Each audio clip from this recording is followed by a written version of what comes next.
Hey guys, so kind of fun thing going on behind the sidelines around the inauguration. There's a couple of radical left-wing groups. Of course, they're all radical left-wing groups. That's an oxymoron.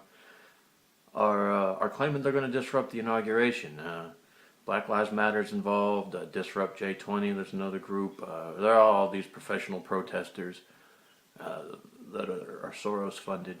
And they say they've got a plan, they say they've got some surprises, and they say they've got a lot of people coming. We'll see.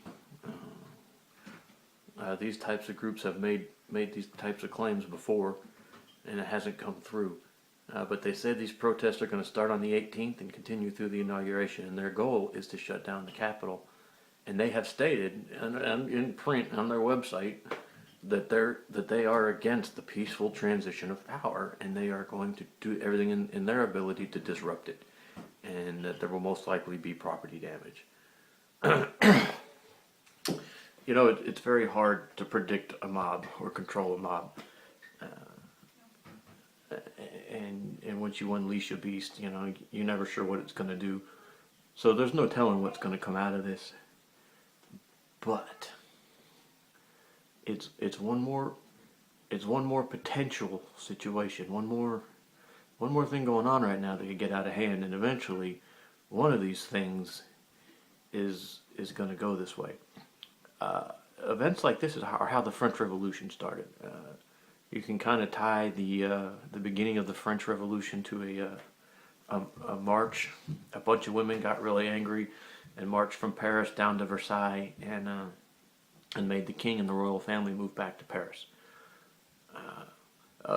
There's all kinds of dates for the beginning of the French Revolution. Some people point to the tennis court oath, or the convening of the Estates General. And none of this stuff is important. It's one of my little crazy obsessions. The French Revolution just fascinates me.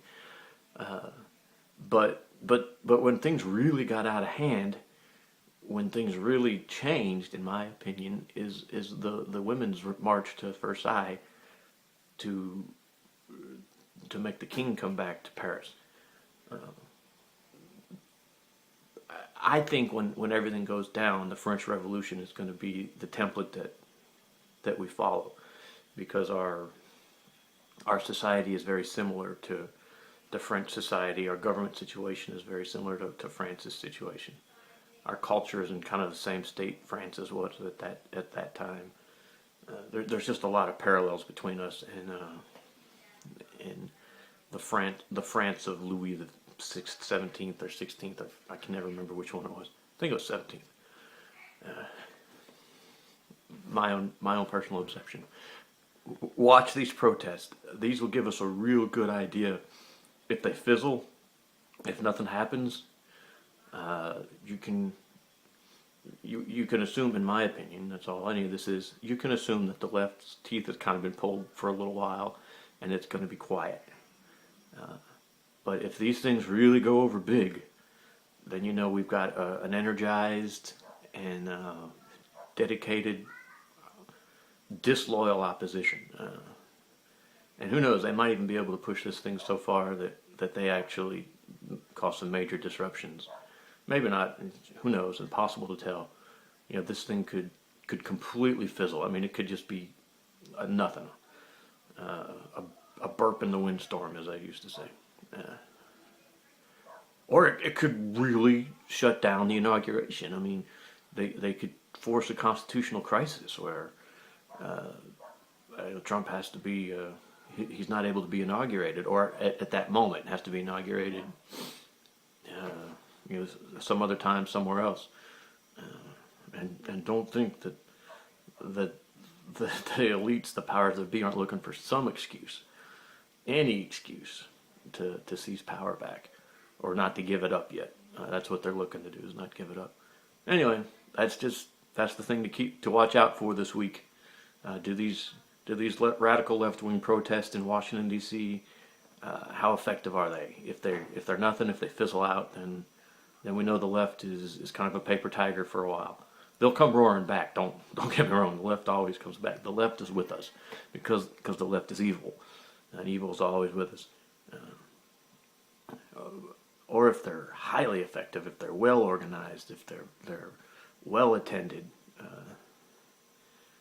then we'll know that they're still a major threat. The other thing to watch for is to see, and this will be really hard to tell, you'll have to just make up your mind, if there's any official collusion by the Obama administration. You know, if the federal law enforcement, you know, controlled by Obama still, seems to have helped or turned a blind eye or been ineffective in their job, that'll tell you a lot too. I expect that's the case. My guess is that.